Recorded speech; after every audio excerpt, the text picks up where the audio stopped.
Dracula by Bram Stoker. Chapter 13. Dr. Seward's Diary continued. The funeral was arranged for the next succeeding day, so that Lucy and her mother might be buried together. I attended to all the ghastly formalities, and the urbane undertaker proved that his staff was afflicted or blessed with something of his own ubiquitous suavity. Even the woman who performed the last offices for the dead remarked to me, in a confidential, brother-professional way, when she had come out from the death-chamber, "She makes a very beautiful corpse, sir. It's quite a privilege to attend on her. It's not too much to say that she will do credit to our establishment." I noticed that Van Helsing never kept far away. This was possible from the disordered state of things in the household. There were no relatives at hand, and as Arthur had to be back the next day to attend at his father's funeral, we were unable to notify anyone who should have been bidden. Under the circumstances, Van Helsing and I took it upon ourselves to examine papers, etc. He insisted upon looking over Lucy's papers himself. I asked him why, for I feared that he, being a foreigner, might not be quite aware of English legal requirements, and so might in ignorance make some unnecessary trouble. He answered me, I know. You forget that I am a lawyer as well as a doctor, but this is not altogether for the law. You knew that when you avoided the coroner. I have more than him to avoid. There may be papers more, such as this." As he spoke, he took from his pocket-book the memorandum which had been in Lucy's breast, and which she had torn in her sleep. "When you find anything of the solicitors for the late Mrs. Westenra, seal all her papers, and write him tonight. For me, I watch here in the room and in Miss Lucy's old room all night, and I myself search for what may be.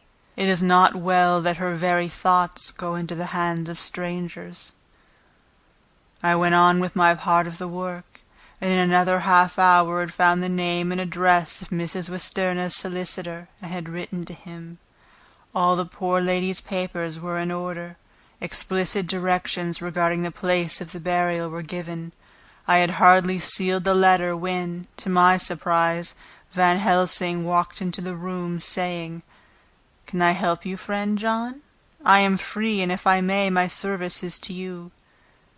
"Have you got what you looked for?" I asked. To which he replied, "I did not look for any specific thing. I only hoped to find, and find I have, all that there was. Only some letters and a few memoranda, and a diary new begun. But I have them here, and we shall for the present say nothing of them. I shall see that poor lad to-morrow evening, and, with his sanction, I shall use some." When we had finished the work in hand, he said to me, "And now, friend John, I think we may to bed. We want sleep, both you and I, and rest to recuperate. Tomorrow we shall have much to do, but for tonight there is no need of us, alas." Before turning in, we went to look at poor Lucy. The undertaker had certainly done his work well, for the room was turned into a small chapelle andante. There was a wilderness of beautiful white flowers, and death was made as little repulsive as might be. The end of the winding sheet was laid over the face. When the professor bent over and turned it gently back, we both started at the beauty before us, the tall wax candle showing a sufficient light to note it well. All Lucy's loveliness had come back to her in death, and the hours that had passed, instead of leaving traces of decays effacing fingers, had but restored the beauty of life, till positively I could not believe my eyes that I was looking at a corpse. The professor looked sternly grave. He had not loved her as I had, and there was no need for tears in his eyes. He said to me, "Remain till I return," and left the room. He came back with a handful of wild garlic from the box waiting in the hall, but which had not been opened, and placed the flowers amongst the others on and around the bed. Then he took from his neck, inside his collar, a little gold crucifix, and placed it over the mouth. He restored the sheet to its place, and we came away. I was undressing in my own room when, with a premonitory tap at the door, he entered, and at once began to speak. "Tomorrow I want you to bring me, before night, a set of post-mortem knives." "Must we make an autopsy?" I asked. "Yes and no. I want to operate, but not what you think. Let me tell you now, but not a word to another. I want to cut off her head and take out her heart." "Ah, you are a surgeon and so shocked. You whom I have seen with no tremble of hand or heart do operations of life and death that make the rest shudder. Oh, but I must not forget, my dear friend John, that you loved her, and have not forgotten it, for it is I that shall operate, and you must not help. I would like to do it tonight, but for Arthur I must not. He will be free after his father's funeral tomorrow, and he will want to see her, to see it. Then, when she is coffined ready for the next day, you and I shall come when all asleep. We shall unscrew the coffin lid, and shall do our operation, and then replace all, so that none know, save we alone." "But why do it at all? The girl is dead. Why mutilate her poor body without need? And if there is no necessity for a post-mortem, and nothing to gain by it, no good to her, to us, to science, to human knowledge, why do it? Without such it is monstrous." For answer, he put his hand on my shoulder and said, with infinite tenderness, "Friend John, I pity your poor bleeding heart, and I love you the more because it does so bleed. If I could, I would take on myself the burden that you do bear, but there are things that you know not, but that you shall know, and bless me for knowing, though they are not pleasant things. John, my child, you have been my friend now how many years, and yet, did you ever know me to do any without good cause? I may err, I am but a man, but I believe in all I do. Was it not for these causes that you sent for me when the great trouble came? Yes. Were you not amazed, nay horrified, when I would not let Arthur kiss his love, though she was dying, and snatched him away by all my strength? Yes. And yet you saw how she thanked me, with her so beautiful dying eyes, her voice, too, so weak, and she kissed my rough old hand and blessed me. Yes. And did you not hear me swear a promise to her, that so she closed her eyes grateful? Yes. Well, I have good reason now for all I want to do. You have for many years, trust me. You have believed me weeks past, when there be things so strange that you might have well doubt. Believe me yet a little, friend John. If you trust me not, that I must think what I think, and that is not perhaps well, and if I work as work I shall, no matter trust or no trust, without my friend trust in me, I work with heavy heart, and feel oh so lonely, when I want all help and courage that may be. He paused a moment, and went on solemnly, "Friend John, there are strange and terrible days before us. Let us not be two, but one.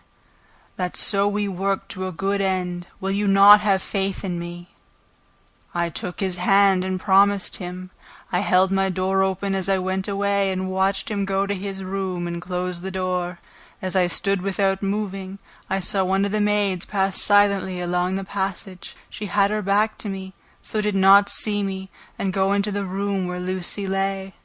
The sight touched me. Devotion is so rare, and we are so grateful to those who show it unasked to those we love. Here was a poor girl putting aside the terrors which she naturally had of death, to go watch alone by the bier of the mistress whom she had loved, so that the poor clay might not be lonely till laid to eternal rest. I must have slept long and soundly, for it was broad daylight when Van Helsing waked me by coming into my room. He came over to my bedside and said, "You need not trouble about the knives. We shall not do it." "Why not?" I asked, for his solemnity of the night before had greatly impressed me. "Because," he said sternly, "it is too late. or too early. See." Here he held up the little golden crucifix. "This was stolen in the night." "How stolen?" I asked in wonder, "since you have it now?" "Because I get it back from the worthless wretch who stole it, from the woman who robbed the dead and the living. Her punishment will surely come, but not through me. She knew not altogether what she did, and thus unknowing she only stole. Now we must wait." He went away on the word, leaving me with a new mystery to think of, a new puzzle to grapple with. The forenoon was a dreary time, but at noon the solicitor came, Mr. Markand, of Holman, Sons, Markand and Litterdale. He was very genial and very appreciative of what we had done, and took off our hands all cares as to details. During lunch he told us that Mrs. Westenra had for some time expected sudden death from her heart, and had put her affairs in absolute order. He informed us that, with the exception of a certain entailed property of Lucy's father, which now, in default of direct issue, went back to a distant branch of the family, the whole estate, real and personal, was left absolutely to Arthur Holmwood. When he had told us so much, he went on. "Frankly, we did our best to prevent such a testamentary disposition, and pointed out certain contingencies that might leave her daughter either penniless or not so free as she should be to act regarding a matrimonial alliance. Indeed, we pressed the matter so far that we almost came into collision, for she asked us if we were or were not prepared to carry out her wishes. Of course, we had then no alternative but to accept. We were right in principle, and 99 times out of 100 we should have proved, by the logic of events, the accuracy of our judgment. Frankly, however, I must admit that in this case any other form of disposition would have rendered impossible the carrying out of her wishes, for by her predeceasing her daughter, the later would have come into possession of the property, and, even if she had only survived her mother by 5 minutes, her property would, in case there were no will, and a will was a practical impossibility in this case, have been treated at her decease as under intestacy, in which case Lord Godalming, though so dear a friend, would have had no claim in the world, and the inheritors, being remote, would not be likely to abandon their just rights for sentimental reasons regarding an entire stranger. I assure you, my dear sirs, I am rejoiced at the result, perfectly rejoiced." He was a good fellow, but his rejoicing at the one little part, in which he was so officially interested, of so great a tragedy, was an object lesson in the limitations of sympathetic understanding. He did not remain long, but said he would look in later in the day and see Lord Godalming. His coming, however, had been a certain comfort to us, since it assured us that we should not have to dread hostile criticism as to any of our acts. Arthur was expected to arrive at 5 o'clock, so a little before that time we visited the great chamber. It was so in very truth, for now both mother and daughter lay in it. The undertaker, true to his craft, had made the best display he could of his goods, and there was a mortuary air about the place that lowered our spirits at once. Van Helsing ordered the former arrangement to be adhered to, explaining that, as Lord Godalming was coming very soon, it would be less harrowing to his feelings to see all that was left of his fiancée quite alone.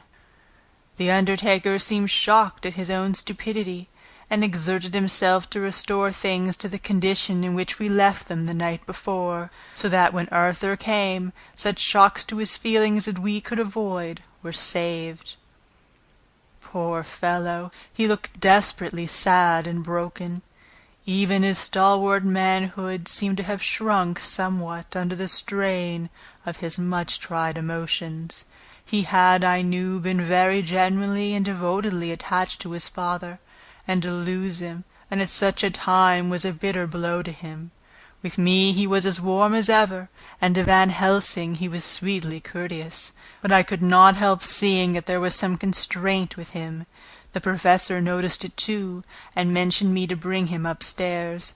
I did so, and left him at the door of the room, so I felt he would like to be quite alone with her, but he took my arm and led me in, saying huskily, "You loved her too, old fellow.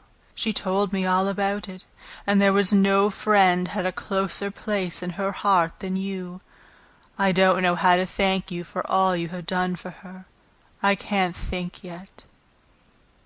Here he suddenly broke down, and threw his arms round my shoulders, and laid his head on my breast, crying, "Oh, Jack, Jack, what shall I do?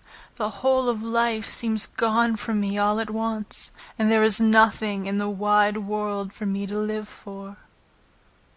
I comforted him as well as I could. In such cases men do not need much expression. A grip of the hand, the tightening of an arm over the shoulder, a sob in unison, are expressions of sympathy dear to a man's heart. I stood still and silent till his sobs died away, and then I said softly to him, "Come and look at her." Together we moved over to the bed, and I lifted the lawn from her face. God, how beautiful she was! Every hour seemed to be enhancing her loveliness. It frightened and amazed me somewhat. And as for Arthur, he fell to trembling, and finally was shaken with doubt as with an ague. At last, after a long pause, he said to me in a faint whisper, "Jack, is she really dead?" I assured him sadly that it was so, and went on to suggest, for I felt that such a horrible doubt should not have life for a moment longer than I could help, that it often happened that after death faces become softened and even resolved into their youthful beauty, that this was especially so when death had been preceded by any acute or prolonged suffering. I seemed to quite do away with any doubt, and after kneeling beside the couch for a while and looking at her lovingly and long, he turned aside. I told him that this must be good-bye, as the coffin had to be prepared, so he went back and took her dead hand in his and kissed it, and bent over and kissed her forehead. He came away, fondly looking back over his shoulder at her as he came. I left him in the drawing-room, and told Van Helsing that he had said good-bye, so the later went to the kitchen to tell the undertaker's men to proceed with the preparations, and to screw up the coffin. When he came out of the room again, I told him of Arthur's question, and he replied, "I am not surprised. Just now I doubted for a moment myself." We all dined together, and I could see that poor Art was trying to make the best of things. Van Helsing had been silent all dinner-time, but when we had lit our cigars, he said, "Lord—" But Arthur interrupted him. "No, no, not that, for God's sake, not yet at any rate. Forgive me, sir. I did not mean to speak offensively. It is only because my loss is so recent." The professor answered very sweetly, "I only used that name because I was in doubt. I must not call you Mr., and I have grown to love you. Yes, my dear boy, to love you as Arthur." Arthur held out his hand, and took the old man's warmly. "Call me what you will," he said. "I hope I may always have the title of a friend, and let me say that I am at a loss for words to thank you for your goodness to my poor dear." He paused a moment and went on. "I know that she understood your goodness even better than I do, and if I was rude or in any way wanting at the time you acted so, you remember—" The professor nodded. "You must forgive me." He answered with a grave kindness, "I know it was hard for you to quite trust me then, for to trust such violence needs to understand, and I take it that you do not, that you cannot, trust me now, for you do not yet understand, and there may be more times when I shall want you to trust when you cannot, and may not, and must not yet understand. But the time will come when your trust shall be whole and complete in me, and when you shall understand as though the sunlight himself shone through. Then you shall bless me from the first to last for your own sake, and for the sake of others, and for her dear sake to whom I swore to protect." "And indeed, sir," said Arthur warmly, "I shall in all ways trust you. I know and believe you have a very noble heart, and you are Jack's friend, and you were hers.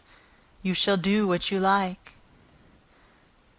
The professor cleared his throat a couple of times, as though about to speak, and finally said, "May I ask you something now?" "Certainly." "You know that Mrs. Westenra left you all her property?" "No, poor dear, I never thought of it." "And as it is all yours, you have a right to deal with it as you will. I want you to give me the permission to read all Mrs. Lucy's papers and letters. Believe me, it is no idle curiosity.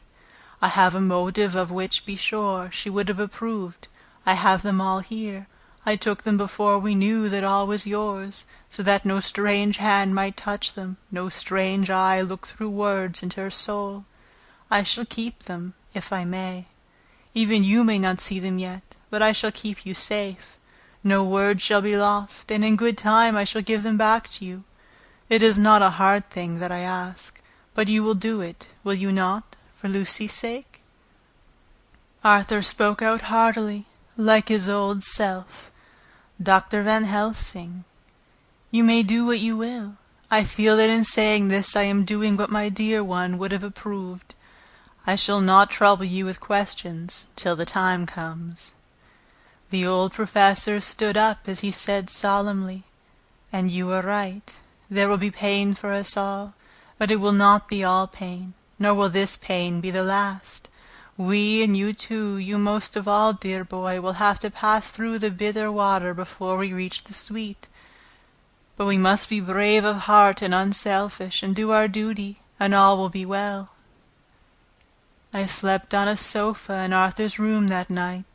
Van Helsing did not go to bed at all. He went to and fro as if patrolling the house, and was never out of sight of the room where Lucy lay in her coffin, strewn with the wild garlic flowers, which sent through the order of lily and rose a heavy, overpowering smell into the night. Mina Harker's Journal, 22 September. In the train to Exeter, Jonathan sleeping. It seems only yesterday that the last entry was made, and yet how much between then. In Whitby, and all the world before me, Jonathan away, and no news of him. And now, married to Jonathan a solicitor, a partner, rich, master of his business, Mr. Hawkins dead and buried, and Jonathan with another attack that may harm him. Some day he may ask me about it. Down it all goes.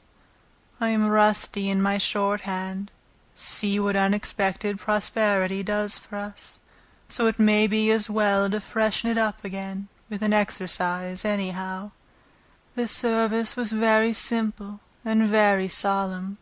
There were only ourselves and the servants there, one or two old friends of his from Exeter, his London agent, and a gentleman representing Sir John Paxton, the president of the Incorporated Law Society.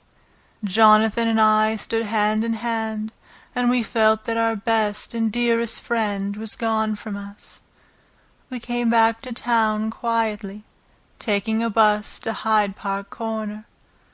Jonathan thought it would interest me to go into the Row for a while, so we sat down. But there were very few people there, and it was sad-looking and desolate to see so many empty chairs. It made us think of the empty chair at home, so we got up and walked down Piccadilly. Jonathan was holding me by the arm, the way he used to in the old days before I went to school.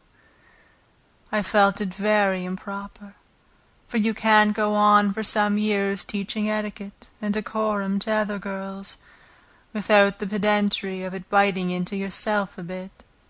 But it was Jonathan, and he was my husband, and we didn't know anybody who saw us, and we didn't care if they did, so on we walked. I was looking at a very beautiful girl, in a big cartwheel hat, sitting in a victoria, outside Galenio's, when I felt Jonathan clutch my arm so tight that he hurt me, and he said, under his breath, "My God." I am always anxious about Jonathan, for I fear that some nervous fit may upset him again, so I turned to him quickly and asked him what it was that disturbed him. He was very pale, and his eyes seemed bulging out as, half in terror and half in amazement, he gazed at a tall, thin man, with a beaky nose and black mustache and pointing beard, who was also observing the pretty girl. He was looking at her so hard that he did not see either of us, and so I had a good view of him. His face was not a good face. It was hard and cruel and sensual, and big white teeth that looked all the whiter because his lips were so red, were pointed like an animal's. Jonathan kept staring at him, till I was afraid he would notice. I feared he might take it ill. He looked so fierce and nasty. I asked Jonathan why he was disturbed, and he answered, evidently thinking I knew as much about it as he did. "Do you see who it is?" "No, dear," I said. "I don't know him. Who is it?" His answer seemed to shock and thrill me, for it was said as if he did not know that it was me, Mina, to whom he was speaking. "It is the man himself." The poor dear was evidently terrified at something, very greatly terrified. I do believe that if he had not had me to lean on and to support him, he would have sunk down. He kept staring. A man came out of the shop with a small parcel, and gave it to the lady, who then drove off. The dark man kept his eyes fixed on her, and when the carriage moved up Piccadilly, he followed in the same direction, and hailed a hansom. Jonathan kept looking after him, and said, as if to himself, "I believe it is the Count, but he is grown young. My God, if this be so! Oh, my God, if only I knew, if only I knew!" He was distressing himself so much that I feared to keep his mind on the subject by asking him any questions, so I remained silent. I drew away quietly, and he, holding my arm, came easily. We walked a little further, and then went in and sat for a while in the Green Park. It was a hot day for autumn, and there was a comfortable seat in a shady place. After a few minutes staring at nothing, Jonathan's eyes closed, and he went quickly into his sleep, with his head on my shoulder. I thought it was the best thing for him, so did not disturb him. In about 20 minutes he woke up, and said to me, quite cheerfully, "Why, Mina, have I been asleep? Oh, do forgive me for being so rude. Come, and we'll have a cup of tea somewhere." He had evidently forgotten all about the dark stranger, as in his illness he had forgotten all that this episode had reminded him of. I don't like this lapsing into forgetfulness. It may make or continue some injury to the brain. I must not ask him, for fear I shall do more harm than good, but I must somehow learn the facts of his journey abroad. The time has come, I fear, when I must open the parcel and know what is written. Oh, Jonathan, you will, I know, forgive me if I do wrong, but it is for your own dear sake. Later, a sad homecoming in every way, the house empty of the dear soul who was so good to us. Jonathan still pale and dizzy under a slight relapse of his malady, and now a telegram from Van Helsing, whoever he may be. You will be grieved to hear that Mrs. Westenra died 5 days ago, and that Lucy died the day before yesterday. They were both buried today. Oh, what a wealth of sorrow in a few words! Poor Mrs. Westenra, poor Lucy, gone, gone never to return to us, and poor, poor Arthur, to have lost such a sweetness out of his life. God help us all to bear our troubles. Dr. Seward's Diary, continued. 22 September. It is all over. Arthur has gone back to Ring, and has taken Quincey Morris with him. What a fine fellow is Quincey! I believe in my heart of hearts that he suffered as much about Lucy's death as any of us, but he bore himself through it like a moral Viking. If America can go on breeding men like that, she will be a power in the world indeed. Van Helsing is lying down, having a rest preparatory to his journey. He goes to Amsterdam tonight, but says he will return tomorrow night, that he only wants to make some arrangements, which can only be made personally. He is to stop with me then, if he can. He says he has work to do in London which may take him some time. Poor old fellow! I fear that the strain of the past week has broken down even his iron strength. All the time of the burial he was, I could see, putting some terrible restraint on himself. When it was all over, we were standing beside Arthur, who, poor fellow, was speaking of his part in the operation, where his blood had been transfused to his Lucy's veins. I could see Van Helsing's face grow white and purple by turns. Arthur was saying he felt since then as if they two had been really married, and that she was his wife in the sight of God. None of us said a word of the other 2 operations, and none of us ever shall.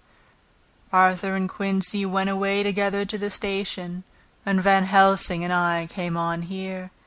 The moment we were alone in the carriage, he gave way to a regular fit of hysterics. He has denied to me since that it was hysterics, and insisted that it was only a sense of humor asserting itself under very terrible conditions. He laughed till he cried, and I had to draw down the blinds, lest anyone should see us and misjudge.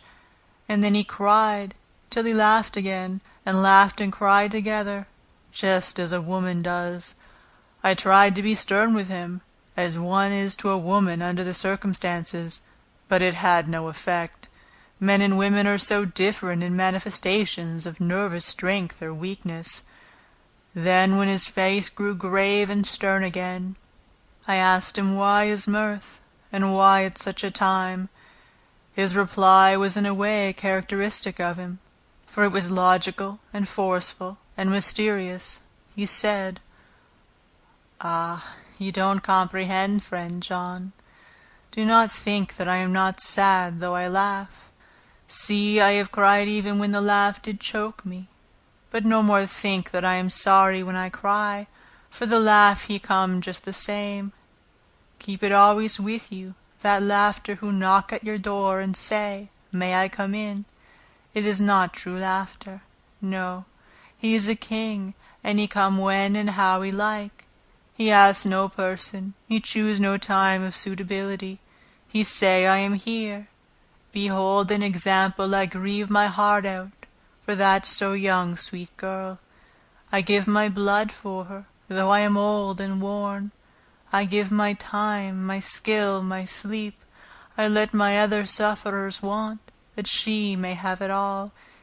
And yet I can laugh at her very grave, laugh when the clay from the spade of the sexton drop upon her coffin, and say thud, thud, to my heart, till it send back the blood from my cheek. My heart bleed for that poor boy, that dear boy, So of an age of mine own boy had I been so blessed that he live, and with his hair and eyes the same. There, you know now why I love him so, and yet when he say things that touch my husband heart to the quick, and make my father heart yearn to him as to no other man, not even you, friend John, for we are more level in experiences than father and son. Yet even at such a moment, King Laugh he come to me, and shout and bellow in my ear, here I am, till the blood come dance back, and bring some of the sunshine that he carry with him to my cheek. Oh, friend John, it is a strange world, a sad world, a world full of miseries and woes and troubles, and yet when King Laugh come, he make them all dance to the tune he play. Bleeding hearts and dry bones of the churchyard, and tears that burn as they fall, all dance together to the music that he make with his smileless mouth of him. And believe me, friend John, that he is good to come, and kind. Ah, we men and women are like ropes drawn tight with strain that pull us different ways. Then tears come, and like the rain on the ropes they brace us up, until perhaps the strain become too great, and we break. But King Laugh he come like the sunshine, and he ease off the strain again, and we bear go on with our labor, what it may be. I did not like to wound him by pretending not to see his idea, but as I did not yet understand the cause of his laughter, I asked him. As he answered me, his face grew stern, and he said in quite a different tone, "Oh, it was the grim irony of it all, this so lovely lady, garlanded with flowers, that looked so fair as life, till one by one we wondered if she were truly dead. She laid in that so fine marble house, in that lonely churchyard, where rest so many of her kin, laid there with the mother who loved her, and whom she loved, and that sacred bell going toll, toll, toll, so sad and slow, and those holy men, with the white garments of the angel, pretending to read books, and yet all the time their eyes never on the page, and all of us with the bowed head. And for what? She is dead, so, is it not?" "Well, for the life of me, Professor," I said, "I can't see anything to laugh at in all that. Why, your expression makes it a harder puzzle than before. But even if the burial service was comic, what about poor Art and his trouble? Why, his heart was simply breaking." "Just so. Said he not that the transfusion of his blood to her veins had made her truly his bride?" "Yes, and it was a sweet and comforting idea for him." "Quite so. But there was a difficulty, friend John. If so that, then what about the others? Ho, ho. Then this so sweet maid is a polyandrist, and me, with my poor wife dead to me, but alive by church's law, though no wits, all gone, even I, who am faithful husband to his now no wife, am bigamist." "I don't see where the joke comes in there, either," I said, and I did not feel particularly pleased with him for saying such things. He laid his hand on my arm and said, "Friend John, forgive me if I pain. I showed not my feelings to others when it would wound, but only to you, my old friend, whom I can trust. If you could have looked into my heart, then when I want to laugh, if you could have done so when the laugh arrived, if you could do so now, when King Laugh have packed up his crown and all that is to him, for he go far, far from me, and for a long, long time, maybe you would, perhaps, pity me the most of all." I was touched by the tenderness of his tone, and asked why. "Because I know." And now we are all scattered, and for many a long day loneliness will sit over our roofs with brooding wings. Lucy lies in the tomb of her kin, a lordly death-house in a lonely churchyard, away from teeming London, where the air is fresh, and the sun rises over Hampstead Hill, and where wildflowers grow of their own accord. So I can finish this diary, and God only knows if I shall ever begin another.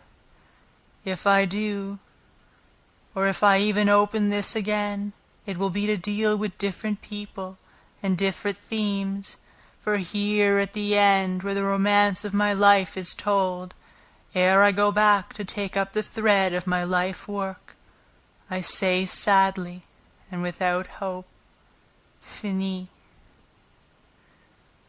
The Westminster Gazette, 25 September, a Hampstead mystery. The neighborhood of Hampstead is just at present exercised with a series of events which seem to run on lines parallel to those of what was known to the writers of headlines as the Kensington Horror, or the Stabbing Woman, or the Woman in Black. During the past 2 or 3 days, several cases have occurred of young children straying from home, or neglecting to return from their playing on the heath. In all these cases the children were too young to give any properly intelligible account of themselves, but the consensus of their excuses is that they had been with a bloofer lady. It has always been late in the evening when they have been missed, and on 2 occasions the children had not been found until early in the following morning. It is generally supposed in the neighborhood that, as the first child missed gave his reason for being away that a bloofer lady had asked him to come for a walk, the others had picked up the phrase and used it as occasion served. This is the more natural, as the favorite game of the little ones at present is luring each other away by wiles. A correspondent writes us that to see some of the tiny tots pretending to be the bloofer lady is supremely funny. Some of our characterists might, he says, take a lesson in the irony of grotesque by comparing the reality and the picture. It is only in accordance with general principles of human nature that the bloofer lady should be the popular role at these al fresco performances. Our correspondent naively says that even Ellen Terry could not be so winningly attractive as some of these grubby-faced little children pretend, and even imagine themselves to be. There is, however, possibly a serious side to the question, for some of the children, indeed all who have been missed at night, have been slightly torn or wounded in the throat. The wounds seem such as might be made by a rat or a small dog, and although of not much importance individually, would tend to show that whatever animal inflicts them has a system or method of its own. The police of the division have been instructed to keep a sharp lookout for straying children, especially when very young, in and around Hampstead Heath, and for any stray dog which may be about. The Westminster Gazette, 25 September, Extra Special, the Hampstead Horror, another child injured, the bloofer lady. We have just received intelligence that another child missed last night was only discovered late in the morning under a furze bush at the Shooter's Hill side of Hampstead Heath, which is perhaps less frequented than the other parts. It has the same tiny wound in the throat as has been noticed in other cases. It was terribly weak, and looked quite emaciated. It too, when partially restored, had the common story to tell of being lured away by the bloofer lady. End of Chapter 13. Recorded by Marlo Diane. April 21st to 26, 2006. Pisgah West, Prince Edward Island.